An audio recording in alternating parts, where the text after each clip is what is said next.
نحمده ونستعينه ونستغفره ونعوذ بالله من شرور أنفسنا ومن سيئات أعمالنا من يهده الله فلا مضل له ومن يضلل فلا هادي له وأشهد أن لا إله إلا الله وحده لا شريك له وأشهد أن محمدا عبده ورسوله صلى الله عليه وعلى آله وأصحابه والتابع التابعين ومن تبعهم بإحسان إلى يوم الدين. فقال تعالى في القرآن العظيم: يا أيها الذين آمنوا اتقوا الله حق تقاته ولا تموتن إلا وأنتم مسلمون. يا أيها الناس اتقوا ربكم الذي خلقكم من نفس واحدة وخلق منها زوجها وبث منهما رجالا كثيرا ونساء واتقوا الله الذي تساءلون به والأرحام إن الله كان عليكم رقيبا. يا أيها الذين آمنوا اتقوا الله وقولوا قولا سديدا يصلح لكم أعمالكم ويغفر لكم ذنوبكم ومن يطع الله ورسوله فقد فاز فوزا عظيما. أما بعد، فإن أصدق الحديث كتاب الله وخير الهدي هدي محمد صلى الله عليه وعلى آله وصحبه وسلم وشر الأمور محدثاتها فإن كل محدثة بدعة وكل بدعة ضلالة وكل ضلالة في النار. أعاذنا الله وإياكم من النار. Ikhwani fi din, a'azzani wa a'azzakumullah. Alhamdulillah, pada malam yang mulia ini kita bisa kembali melanjutkan kajian kita dari membaca kitab Al-Wajibatul Mutahattimatul Ma'rifatu ala kulli muslimin wa muslimah min kalam Syekhul Islam Muhammad bin Sulaiman At-Tamimi rahimahumullahu ta'ala jami'an. Dan pembahasan kita masih di dalil-dalil yang berkaitan dengan syarat la ilaha illallah. Sebelumnya kita telah membahas tentang 5 syarat beserta dalilnya, baik dari Al-Quran maupun dari As-Sunnah, tentang syarat-syarat la ilaha illallah. Yaitu yang pertama adalah al-ilmu, yang mana dengan ilmu ini akan menafikan kebodohan, ketidaktahuan tentang makna la ilaha illallah. Oleh karena itu penting dalam pengucapan la ilaha illallah harus disertai dengan ilmu, agar supaya dia betul-betul mengetahui tentang makna tersebut, maka tentunya harus dengan ilmu. Kemudian syarat yang kedua adalah al-yaqin, yaitu harus disertai dengan keyakinan. Bagi orang yang mengucapkan kalimatut tauhid, mengucapkan la ilaha illallah, maka harus disertai dengan adanya keyakinan. Karena dengan keyakinan ini akan menafikan, yakni ar-rad atau asyak war-raib, yakni akan menafikan keraguan-raguan. Kemudian yang ketiga adalah as-sidqu, atau sebelumnya itu al-ikhlas. Yang ketiga adalah ikhlas, yang mana dengan ikhlas ini akan menafikan kesyirikan. Kemudian yang keempat adalah as-sidqu, yaitu kejujuran di dalam pengucapan la ilaha illallah, karena dengan as-sidqu ini akan menafikan kedustaan. Kemudian yang kelima sudah kita baca kemarin, yaitu al-mahabbah. Al-mahabbah yaitu seseorang yang mengucapkan la ilaha illallah, maka dia harus cinta dengan ucapannya tersebut dan juga cinta dengan zat yang telah diucapkan, yaitu Allah Subhanahu wa ta'ala. Sekarang kita masuk ke syarat yang dalil dari syarat yang keenam, yaitu ad-dalilul inqiyad. Dalil bahwasanya al-inqiyad, yakni ketundukan ataukah perasaan berserah diri kepada Allah Subhanahu wa ta'ala, harus ada pada orang yang mengucapkan la ilaha illallah. yakni lima dallat alaihi qaluhu ta'ala, berdasarkan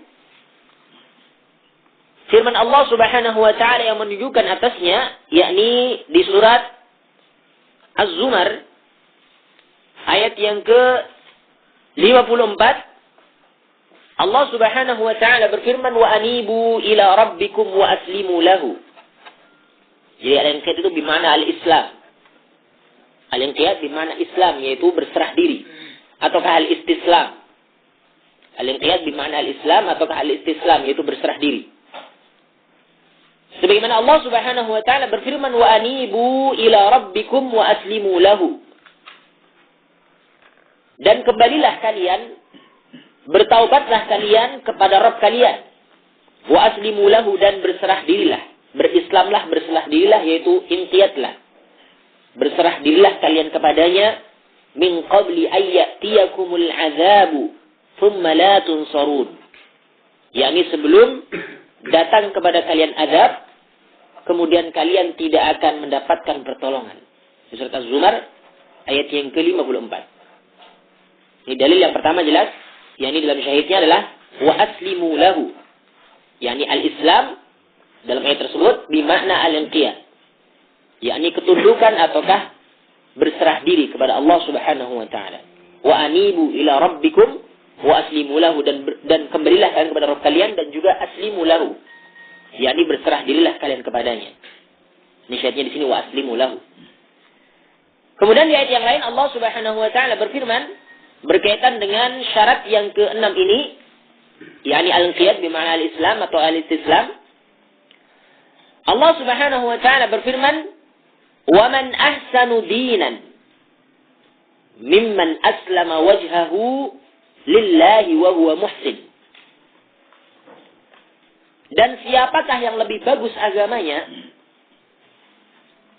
daripada orang-orang yang aslama wajhahu lillah, orang-orang yang menyerahkan wajahnya hanyalah kepada Allah Subhanahu wa taala, wa huwa muhsinun, dalam keadaan dia itu berbuat ihsan. Ini di surat An-Nisa ayat yang ke-125. Di ayat ini Allah Subhanahu wa taala menyebutkan di awal ayat dengan bentuknya itu istifham, yaitu pertanyaan. Dan di dalam kaidah, kalau ada istifham, yaitu pertanyaan, kemudian setelahnya itu bentuknya itu nakirah, maka istifham di sini bermakna istifham ingkari. Ini dalam kaidah usul. yakni pertanyaan yang sifatnya itu mengingkari. Dalam ayat ini waman ahsanu dinan, dan siapakah yang lebih bagus agama, yang maksudnya adalah tiada seorang pun, karena ingkar, pengingkaran. Ya, istifham ingkari. Maksudnya adalah tiada seorang pun yang lebih bagus agamanya mimman aslama wajhahu lillah, daripada orang-orang yang menyerahkan wajahnya kepada Allah Subhanahu wa taala wa huwa muhsin, dalam keadaan dia itu berbuat ihsan, yaitu berbuat baik. Ini jelas di sini syahidnya, yaitu tidak ada seorang pun yang lebih baik agamanya daripada orang-orang yang tunduk, yakni berserah diri, menyerahkan wajahnya hanyalah kepada Allah Subhanahu wa taala dalam keadaan dia itu berbuat ihsan. Ini jelas ya? Ini dalil yang kedua yang berkaitan dengan syarat yang keenam ini, itu al-inqiyad, itu al-istislam maksudnya. Kemudian di ayat yang lain waqaluhu wa man yuslim wajhahu ila Allah wa huwa muhsinun faqad istamsaka bil urwatil wuthqa. Dan barang siapa yang menyerahkan wajahnya kepada Allah dalam keadaan dia berbuat ihsan, faqad istamsaka bil urwatil wuthqa, maka sungguh dia telah istimsak, yaitu telah berpegang teguh dengan urwatil wuthqa, dengan tali yang sangat kuat. yakni ai bila ilaha illallah, maksudnya adalah dengan tali yang sangat kuat itu adalah dengan la ilaha illallah, yaitu dengan kalimat tauhid. Ini di surat Luqman ayat yang ke-22. Ini dalil yang ketiga berkaitan dengan syarat yang keenam. Wa qaluhu ta'ala, dan juga firman Allah Subhanahu wa taala di ayat yang lain. Ini dalil yang keempat. Allah Subhanahu wa taala berfirman, "Fala wa rabbika la yu'minuna hatta yuhakkimuka fima shajara bainahum, thumma la yajidu fi anfusihim harajan mimma qadaita wa yusallimu taslima." Maka sungguh demi Rabbmu, la yu'minun, mereka tidak dikatakan sebagai orang-orang yang beriman, hatta yuhakkimuka fima shajara bainahum, sampai mereka itu menjadikan engkau, wahai Muhammad, sebagai hakim pada perselisihan yang terjadi pada mereka. Pada apa yang terjadi, yaitu berupa perselisihan kepada mereka, yang terjadi pada mereka. Thumma la yajidu fi anfusihim, kemudian tidak didapatkan pada jiwa-jiwa mereka itu harajan, perasaan berat, mimma qadaita, dari apa yang telah engkau putuskan, hukuman yang telah engkau putuskan, wa yusallimu taslima, dan mereka itu berserah diri, yaitu menyerahkan diri sepenuhnya dengan sebenar-benar penyerahan. Ini surat An-Nisa ayat yang ke-65. Ini 4 dalil yang disebutkan oleh muallif di sini berkaitan dengan dalil inqiyad. Oleh karena itu tentunya di sana banyak lagi ayat yang menunjukkan tentang pentingnya inqiyad di dalam kalimat tauhid, yakni pentingnya al-istislam, pentingnya berserah diri kepada Allah Subhanahu wa taala semata di dalam tauhidnya, di dalam ucapan la ilaha illallah. Nah, bahkan orang-orang yang tidak mau menerima hukumnya Rasul sallallahu alaihi wasallam dengan sebenar-benar penerimaan, karena tentunya Rasul sallallahu alaihi wasallam membawa syariat dari Allah Subhanahu wa taala, maka mereka dikatakan bukan sebagai orang yang beriman. Allah menyatakan, "Fala wa rabbika," sungguh demi Rabbmu, la yu'minun, mereka tidaklah beriman. Hatta yuhakkimuka fima syajara bainahum, sampai mereka itu menjadikan engkau itu sebagai hakim pada perselisihan yang terjadi pada mereka. Thumma la yajidu fi anfusihim harajan, kemudian tidak didapatkan pada jiwa-jiwa mereka perasaan berat, mimma qadaita, dari apa yang telah engkau putuskan, wa yusallimu taslima, dan mereka menerima dengan sebenar-benar penerimaan, yaitu al-inqiyad, tunduk, menerima dengan sebenar-benar penerimaan. Ini dalil dari Al-Quran, sudah kita sebutkan berkaitan dengan dalil bahwasanya la ilaha illallah itu di antara syaratnya itu adalah al-inqiyad, yaitu al-istislam. Kemudian sekarang kita baca dari as-sunnah, wa minas sunnah, dan dalil dari as-sunnah, qauluhu sallallahu alaihi wasallam, adalah sabda Rasul sallallahu alaihi wasallam, la yu'minu ahadukum hatta yakuna hawahu taba'an lima ji'tu bih. Tidak sempurna, di sini penafian iman. Ini maksudnya nafyul kamal, yakni penafian tentang kesempurnaan iman. Ya. La yu'minu ahadukum, salah seorang di antara kalian tidaklah beriman, maksudnya tidak sempurna keimanan salah seorang di antara kalian, hatta yakuna hawahu taba'an lima ji'tu bih, sampai mereka itu menjadikan hawa nafsunya itu taba'an, mengikuti dengan apa yang aku datang dengannya, yaitu syariat yang aku datang dengannya. Ini hadis, ya, Al-Imam An-Nawawi rahimahullahu taala menyatakan haditsun sahih rawainahu fi Kitabil Hujjah bi isnadin sahih. Hadis yang sahih diriwayatkan dalam Kitabul Hujjah dengan sanad yang sahih dari hadis Abdullah bin Amr ibn al-As. Akan tapi ulama yang lain mendhaifkan hadis ini, di antaranya Al-Imam Al-Albani dan juga yang lainnya. Mereka menyatakan dhaif karena di sana ada sanad yang bernama Nu'aim ibn Hammad, dan perawi ini adalah perawi yang dhaif. Akan tapi paling tidak hadis ini adalah hadis yang hasan karena di sana ada syahid-syahid yang menguatkan dari hadis tersebut. Wallahu ta'ala a'lam. Maka Al-Imam An-Nawawi membawakan dalam kitabnya Arba'in, yakni Hadithul Arba'in, Arba'in An-Nawawiyah. Nah, jadi di sini hadis yang masih bisa dijadikan sebagai dalil berkaitan dengan yakni syarat yang ke-6 dari syarat la ilaha illallah, yaitu al-inqiyad. Jadi salah seorang di antara kita tidak sempurna imannya sampai kita jadikan hawa nafsu kita itu mengikuti, keinginan kita itu mengikuti apa yang Rasul sallallahu alaihi wasallam datang dengannya. Ini baru dikatakan sebagai orang yang beriman dengan sempurna, dengan keimanan yang sempurna. Belum menyatakan wa hadza huwa tamamul inqiyadi wa ghayatihi.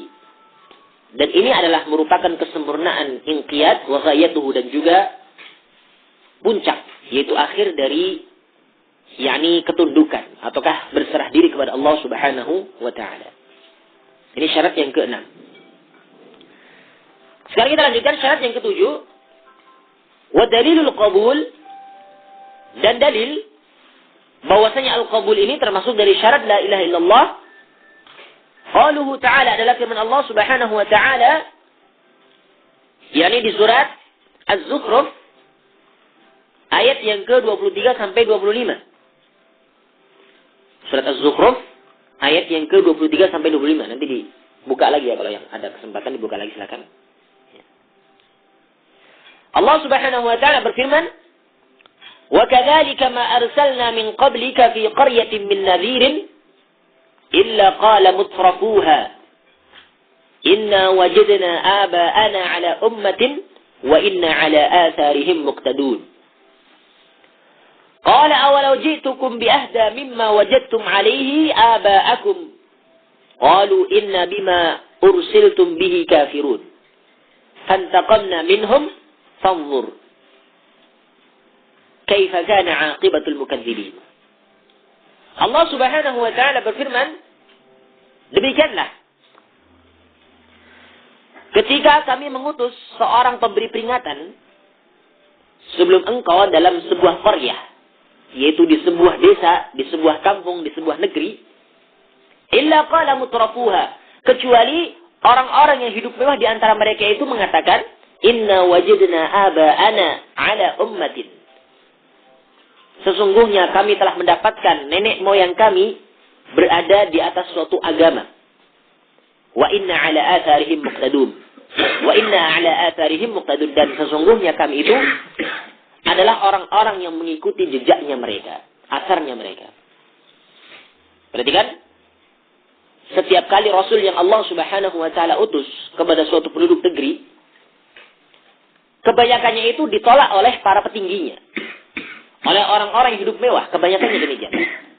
Sebagaimana Rasul sallallahu alaihi wasallam pertama datang ke Mekah, demikian para pembesar-pembesar Quraisy, mereka seluruhnya menolak akan ajakan Rasul sallallahu alaihi wasallam, kecuali orang-orang yang Allah Subhanahu wa taala berikan petunjuk kepada mereka. Kebanyakan di antara mereka menolak.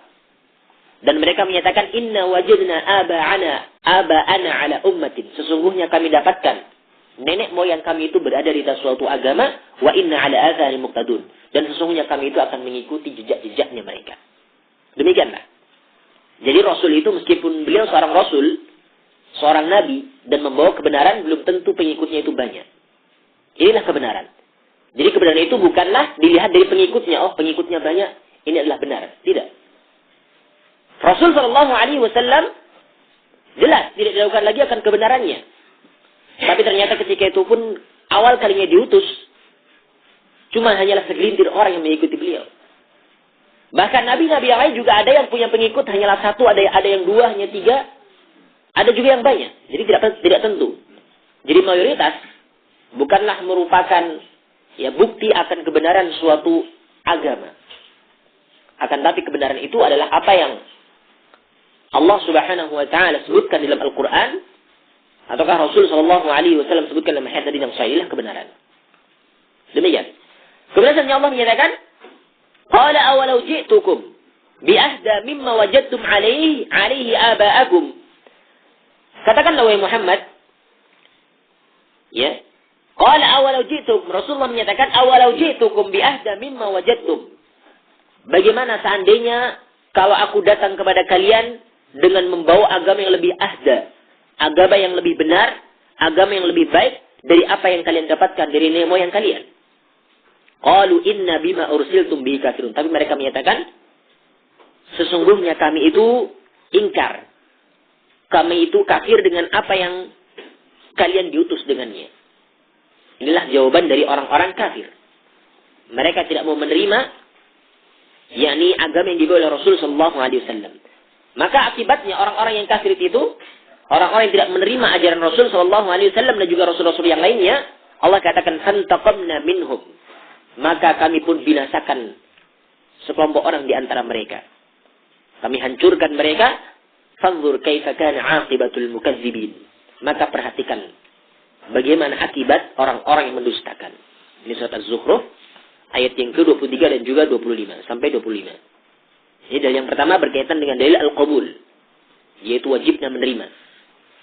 Ketika orang tidak mau menerima dengan kalimat tauhid, tidak mau menerima dengan ucapan la ilaha illallah, tidak mau beriman kepada Rasul yang Allah Subhanahu wa taala utus kepada mereka, maka mereka tidaklah dikatakan sebagai orang yang beriman meskipun mereka punya agama.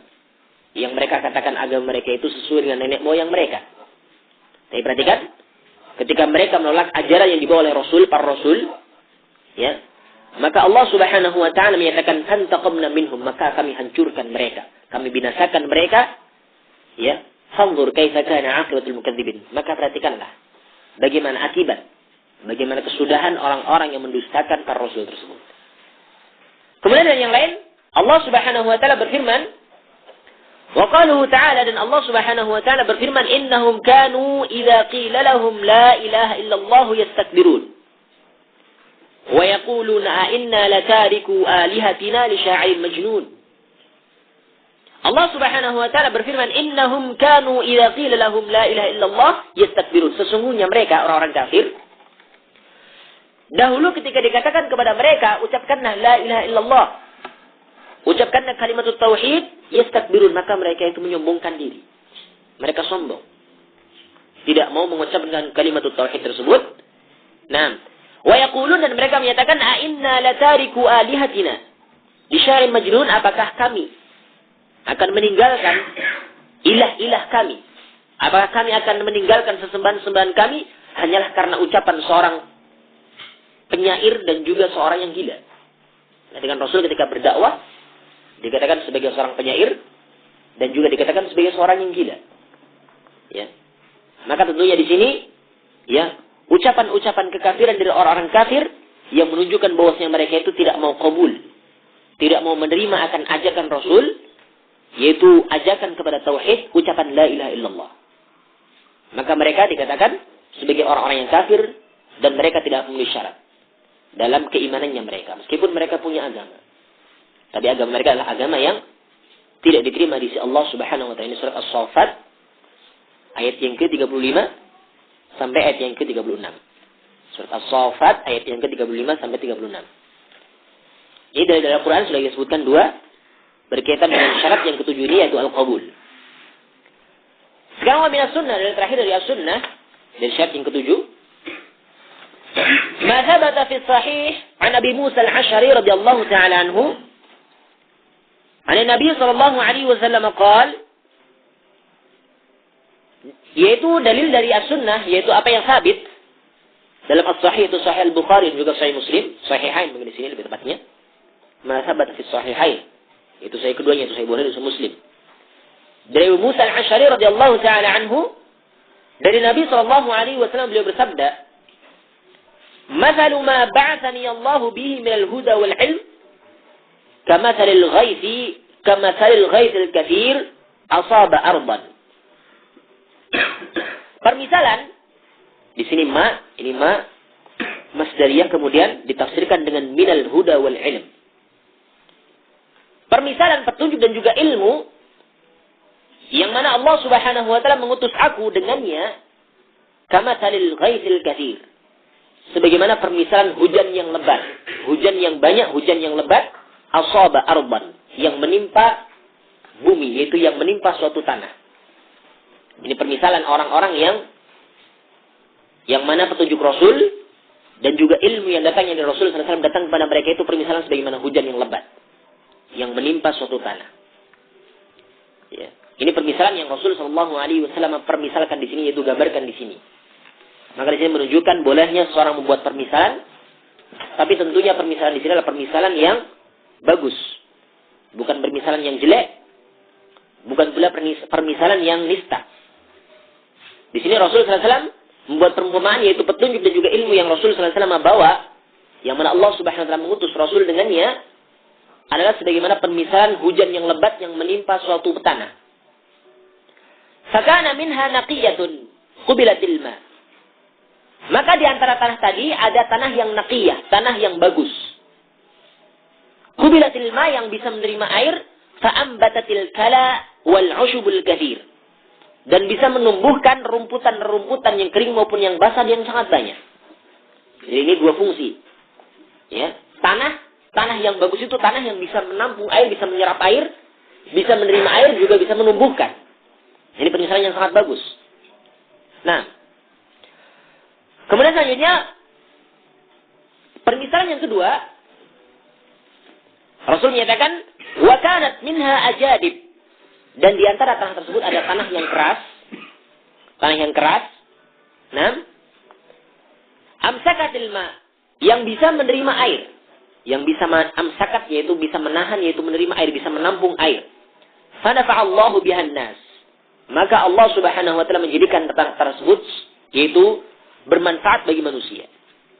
Fasharibu wa saqau wa zara'u. Maka manusia itu akan bisa meminum darinya, bisa memberikan minum kepada binatang mereka, ataukah bisa bercocok tanam dengannya. Nah, ini permisalan yang kedua. Wa asaba minha ta'ifatun ukhra. Kemudian juga ada hujan yang terkena bagian yang lain. Innama huwa qi'an, tidak lain yang ketiga ini permisalan itu adalah qi'an. Yaitu tanah yang jelek. Tanahnya keras, tapi tidak bisa menampung air. Nah, itu ibaratnya tanah yang di lereng-lereng gunung. Tanah keras, bebatuan, tapi miring. Sehingga air pun tidak bisa tertampung darinya. Tidak bisa menumbuhkan tumbuh-tumbuhan, tidak bisa menampungnya. Nah, la tumsiku ma'an wa la tumbitu kala. Tidak bisa menampung air, tidak pula bisa menumbuh-numbuhkan, tidak pula menumbuhkan pepohonan. Fadzalika mithlu man faqiha fid din. Ya. Fadzalika mithlu man faqiha fid dinillah. Maka itu permisalan orang yang faqih dalam agama Allah. Orang yang paham dengan agama Allah. Ini permisalan yang pertama.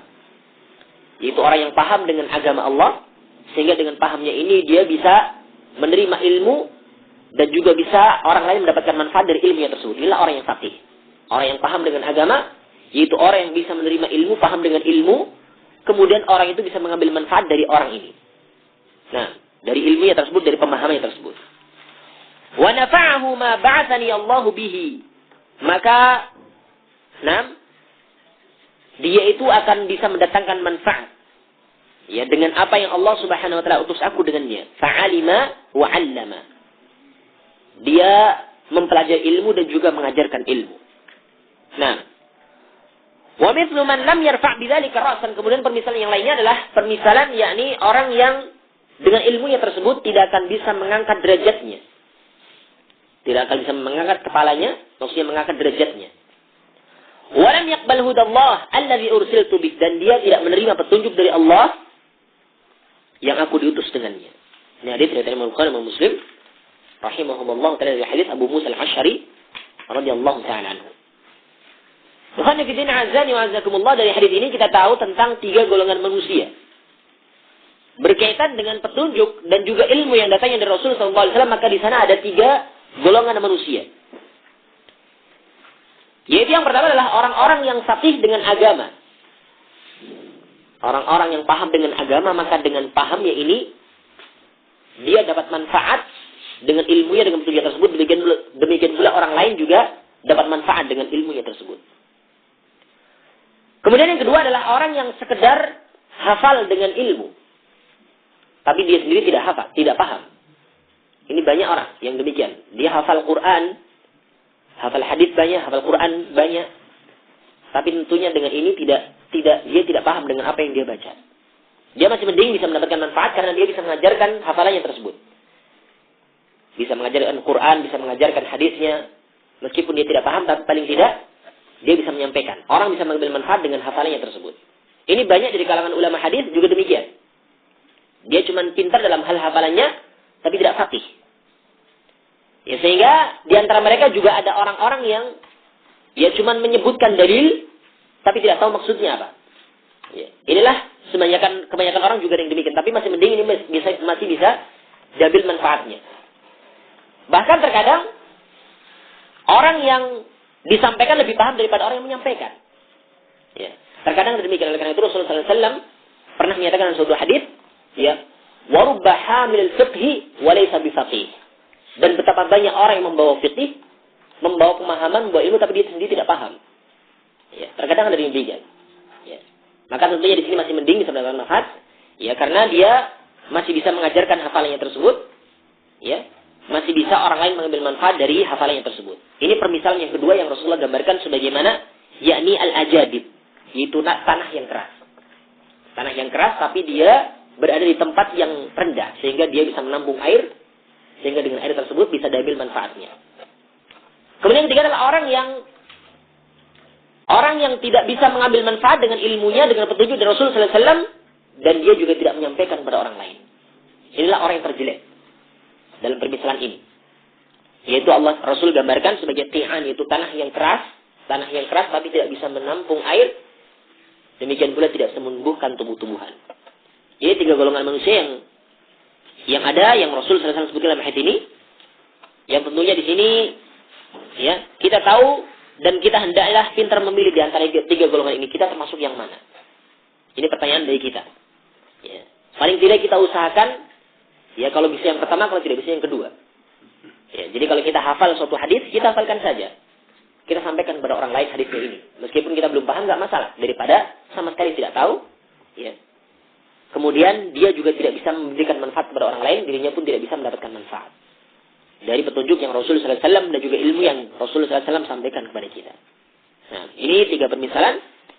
Dan syahidnya di sini adalah berkaitan dengan, yakni orang-orang yang menerima. Orang-orang yang menerima petunjuk dan juga ilmu. Nah, syahidnya di sini yaitu permisalan yang pertama dan juga permisalan yang kedua.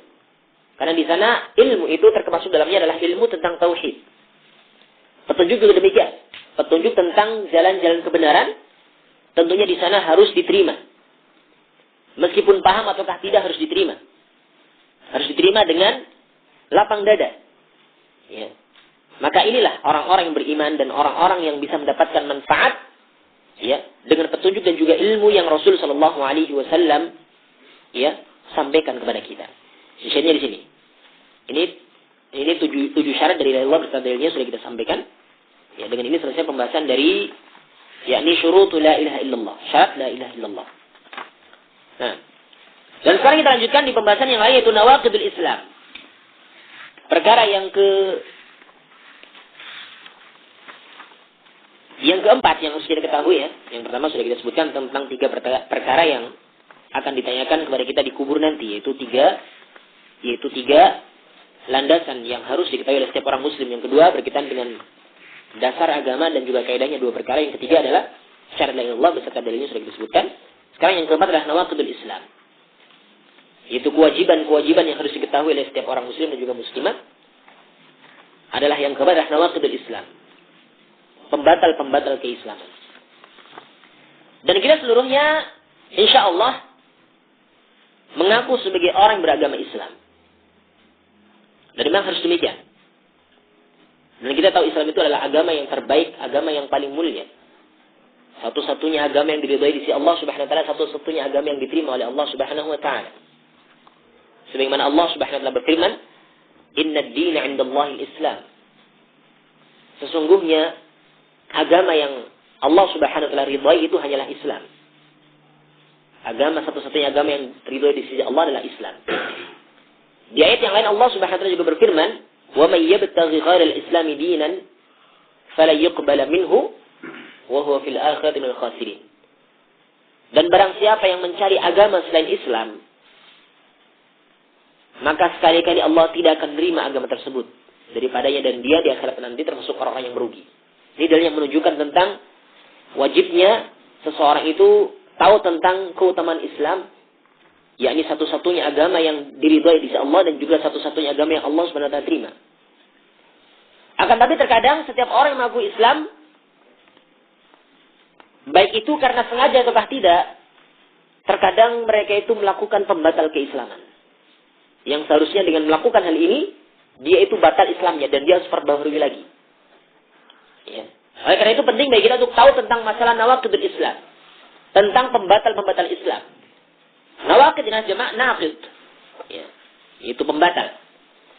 Dan Islam itu punya pembatal sebagaimana wudu juga punya pembatal.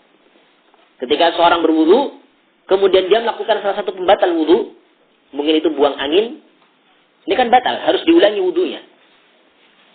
Demikian pula salat juga demikian. Kalau dia itu melakukan salah satu hadas, baik itu buang angin ataukah yang lainnya, ataukah berbicara, dia harus mengulangi dari awal salatnya. Kalau buang angin jelas. Karena hadasnya sudah, ya wudunya sudah batal, maka otomatis salatnya juga batal. Kalau berbicara, misalkan ketika salat berbicara, dengan sengaja yang bukan termasuk dari bacaan salat, maka dia batal dan harus mengulangi dari awal. Ya. Demikian pula Islam juga demikian. Punya pembatal yang mana ketika seorang melakukan salah satu pembatal ini yang 10 nanti akan kita sebutkan, maka dia harus perbaharui imannya. Yaitu dengan cara mengucapkan kalimat tauhid dan dia bertaubat serta tidak mengulangi lagi perbuatannya tersebut. Nah, maka di sini perlu kita tahu tentang pembatal keislaman agar supaya kita tidak sampai terjerumus dalam pembatal itu. Sehingga yang selama ini kita mengaku Islam, maka kita harus betul-betul bahwasanya kita berada di atas Islam yang hak. Bukan cuma sekedar pengakuan, bukan cuma sekedar KTP, ya. Tapi betul-betul kita berada di atas agama yang hak, agama yang benar, dan tidak sampai kita melakukan salah satu pembatal keislaman. Nah, belum menyatakan i'lam anna nawaqid al-islami 'asharatun. Ketahuilah bahwasanya pembatal-pembatal keislaman itu ada 10. Yang mana tentunya ketika seorang melakukan salah satunya, dia batal keislamannya dan dia wajib untuk memperbaharui keislamannya dengan cara mengucapkan kalimat tauhid. Al-awwal yang pertama, asyirku fi ibadatillah. Berbuat syirik. Menyekutukan Allah Subhanahu wa taala di dalam peribadatan kepada Allah Subhanahu wa taala. Ini yang pertama. Yang pertama dan paling utama. Yang paling besar dari pembatal keislaman itu adalah berbuat syirik. Ketika seorang melakukan kesyirikan, maka batal Islamnya, batal seluruh amalannya. Sebenarnya sudah sering kita sebutkan tentang bahaya kesyirikan. Nah, kita baca dalilnya.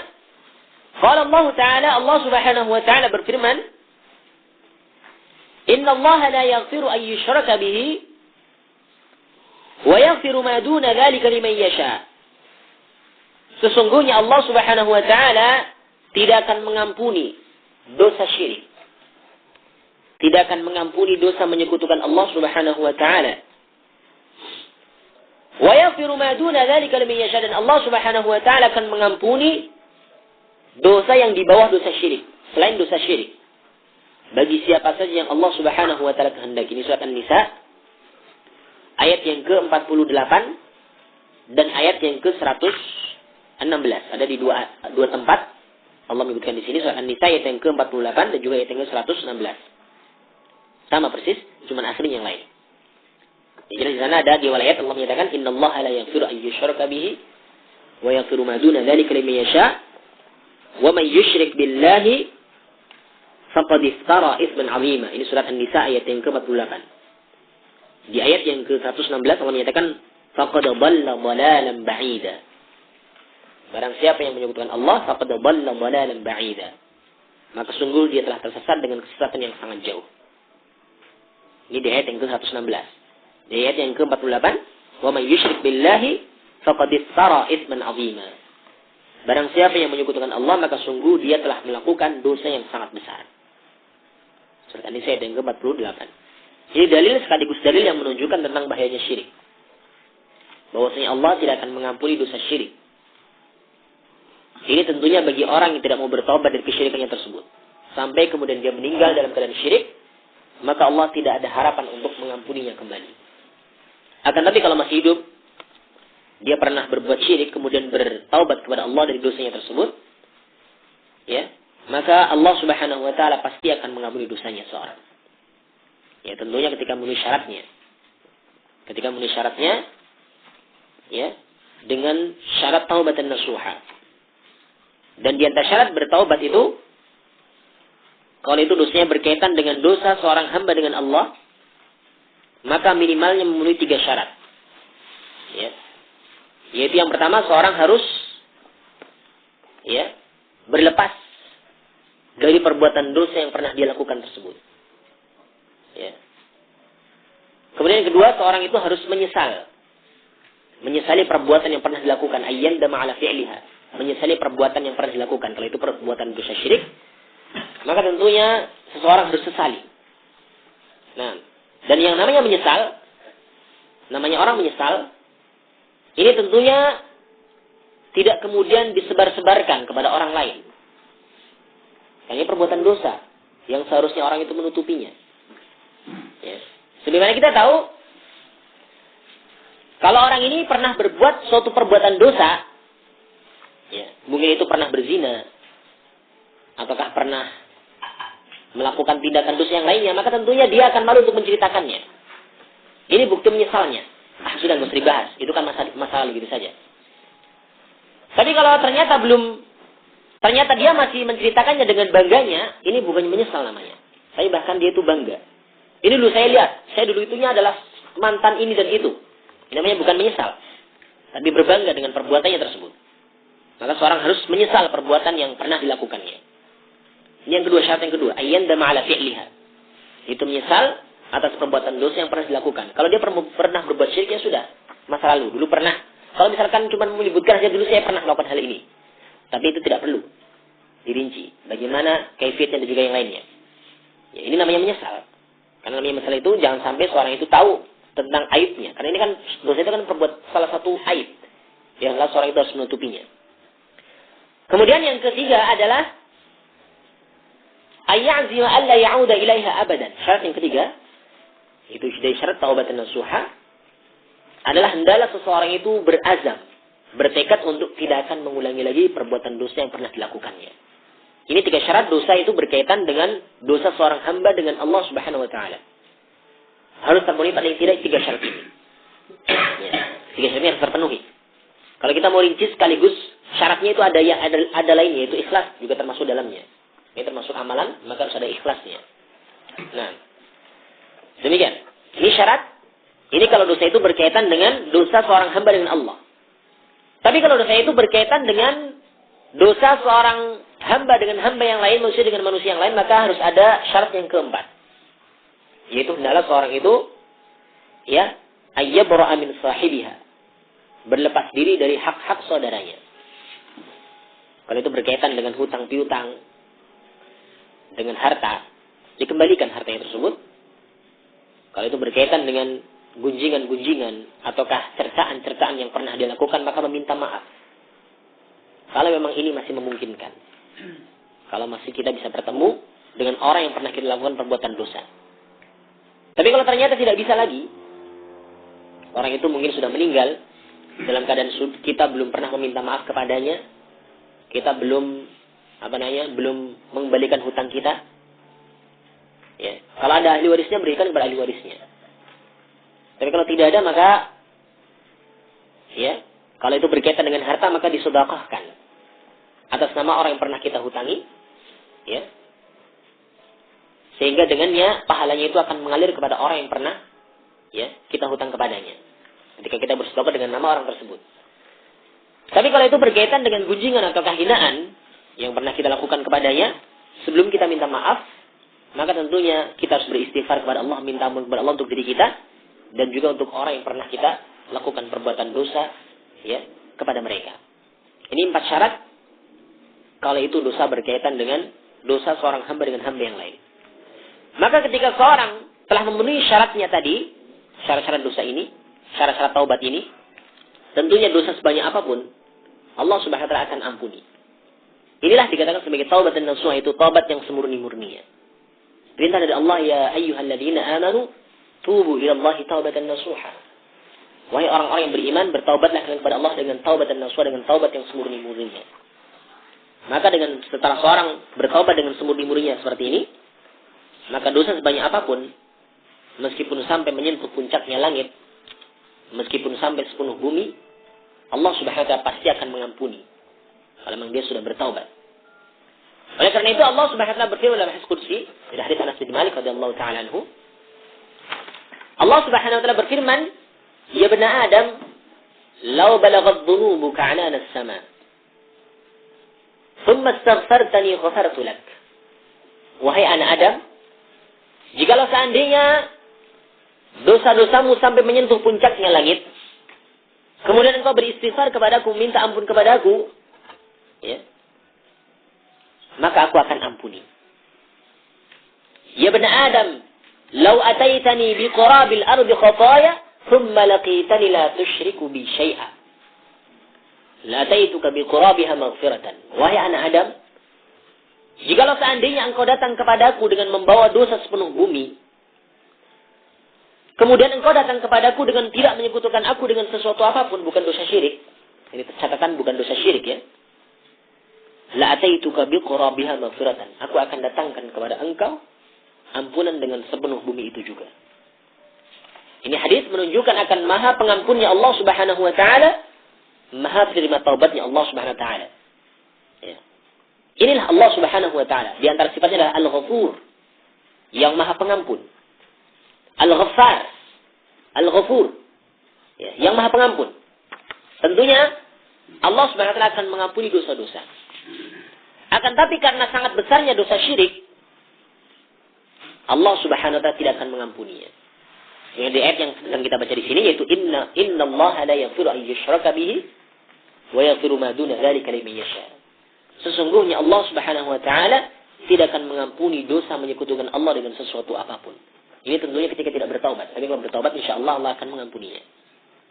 Dan Allah akan mengampuni dosa yang selain daripada dosa syirik bagi siapa yang Allah Subhanahu wa taala. Ini di antara salah satu dalil yang menunjukkan tentang bahayanya syirik, yaitu dosa yang tidak akan diampuni oleh Allah Subhanahu wa taala. Di surat An-Nisa ini yaitu di ayat yang ke-116 apakah di ayat yang ke-48, selanjutnya Allah menyatakan wa may yusyrik billahi faqad iftara itsman 'azima. Ini juga di antara bahaya yang lain. Dan barang siapa yang menyekutukan Allah, faqad iftara itsman 'azima, maka sungguh dia telah mengada-adakan kedustaan, dosa yang sangat besar. Telah mengada-adakan dosa yang sangat besar. Ini bahaya syirik juga. Di ayat yang ke-116, surat An-Nisa masih, Allah menyatakan setelah ayat ini, innallaha la yaghfiru an yushraka bihi wa yaghfiru ma duna dzalika liman yasha, wa man yusyrik billahi faqad dhalla dhalalan ba'ida. Barang siapa yang menyekutukan Allah, faqad dhalla dhalalan ba'ida, maka sungguh dia telah sesat dengan kesesatan yang sangat jauh. Maka di sini juga termasuk bahaya syirik, yaitu syirik tersebut adalah merupakan jalan-jalan kesesatan. Ketika seorang menempuhnya, maka dia telah tersesat dengan kesesatan yang sangat jauhnya. Demikian, di surat An-Nisa ayat yang ke-116. Kemudian di ayat yang lain, Allah Subhanahu wa taala berfirman, yang menunjukkan bahaya syirik yang lain.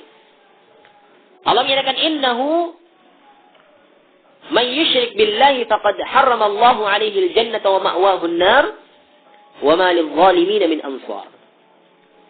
Sesungguhnya barang siapa yang menyekutukan Allah, berbuat syirik kepada Allah, faqad haramallahu alaihi al-jannah, maka sungguh Allah haramkan baginya al-jannah. Allah haramkan baginya syurga. Jadi kalau diharamkan dari syurga, maka wa ma'wahun nar, maka tempatnya itu tidak lain hanyalah di neraka saja. Karena syurga sudah haram bagi dia, maka tempatnya itu di neraka. Wa ma lil-zalimin min ansar.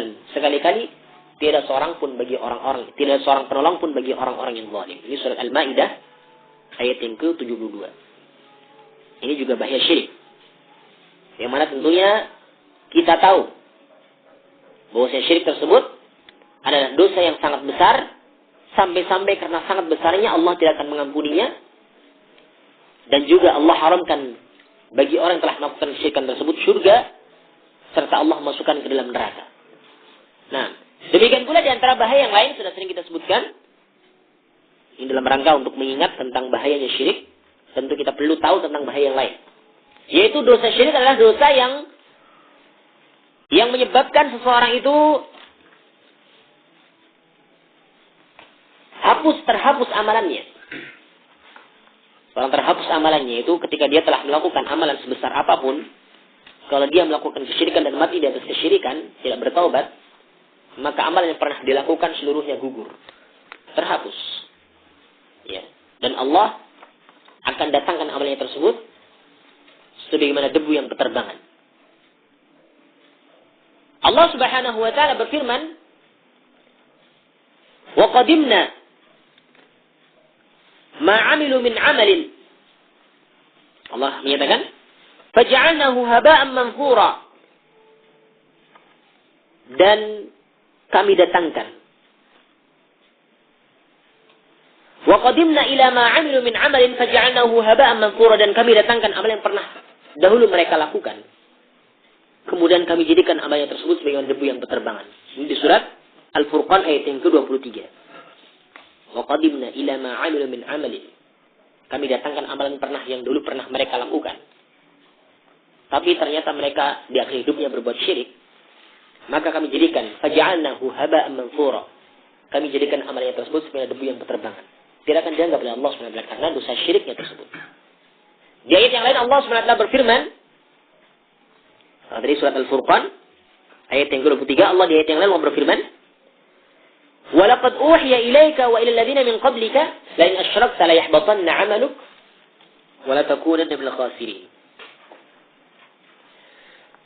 Dan sungguh kami telah wahyukan kepada engkau, wahai Muhammad, dan juga kepada orang-orang, yaitu nabi-nabi yang sebelum engkau, lain asyrakta, jikalau seandainya engkau berbuat syirik, la yahbatanna 'amaluk, akan gugurlah, akan hapuslah, akan sirnalah amalanmu. Wala takunanna minal khasirin, sungguh engkau benar-benar akan menjadi orang-orang yang sangat merugi. Di surat Az-Zumar ayat yang ke-65. Di ayat yang lain Allah Subhanahu wa taala juga berfirman, "Walau asyraku lahabita 'anhum ma kanu ya'malun." Jikalau seandainya mereka berbuat syirik, lahabita 'anhum ma kanu ya'malun. Niscaya akan gugurlah, akan sirnalah amalan yang pernah mereka lakukan. Ini surat Al-An'am ayat yang ke-89. Ini di antara bahaya syirik. Tentunya sangat banyak, yang tentunya di sini kalau kita sebutkan, ya seluruhnya itu sangatlah banyak. Di antaranya juga termasuk amalan yang menyebabkan kebinasaan, amalan yang menyebabkan tertimpanya perasaan takut, dan sebagainya dari perbuatan yang sangat berbahaya dari syirik. Dan di antara contoh syirik belum menyatakan, wa minhu az-zabhu li ghairillah. Dan di antaranya adalah az-zabhu li ghairillah. Di antara bentuk kesyirikan adalah menyembelih untuk selain Allah Subhanahu wa taala, menyembelih binatang apapun bentuknya, baik itu sapi, kambing, ataukah ayam, untuk selain Allah Subhanahu wa taala. Ini juga termasuk perbuatan syirik akbar. Kaman dzabaha lil jin, sebagaimana orang yang menyembelih untuk jin, dipersembahkan untuk jin sebagai sesaji. Aulil qabri, ataukah untuk kuburan. Ini juga termasuk perbuatan syirik. Dan insyaallah untuk masalah menyembelih untuk selain Allah Subhanahu wa taala dan juga selain daripada ini ataukah pembahasan masalah syirik nanti akan kita sebutkan pada pertemuan yang akan datang insyaallah. Wallahu taala a'la wa a'lam. Subhanakallahumma bihamdika asyhadu an la ilaha illa anta astaghfiruka wa atubu ilaik. Assalamualaikum warahmatullahi wabarakatuh.